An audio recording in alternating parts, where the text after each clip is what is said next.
Sir हमको तुम्हारे जैसा जैसा इंसान यही सिखाया है रे, यही थाना हमको बहुत डर लगता है। डर लगता है तुमको, ऐसा काम नहीं करना चाहिए, नहीं करना कि चाहिए। एक बार जो धर आए थे तो इतना मार मारा कि हमको जो है बाबा सिर निकाल दिया। हाँ। मुझे आप भगंदर निकाल देंगे।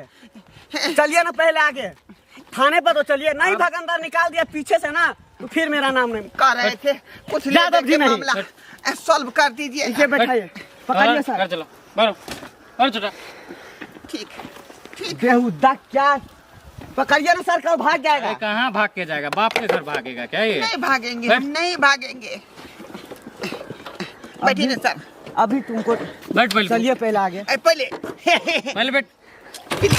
डब्बू समझा क्या? देखिए बुरा नहीं बनी, आप बैठिए ना, मैं बैठ रहा हूँ ना। नहीं तो भाग जाएगा। नहीं नहीं कूद नहीं जाएगा। नहीं भागेंगे, नहीं भागेंगे। बैठो बैठो। चलो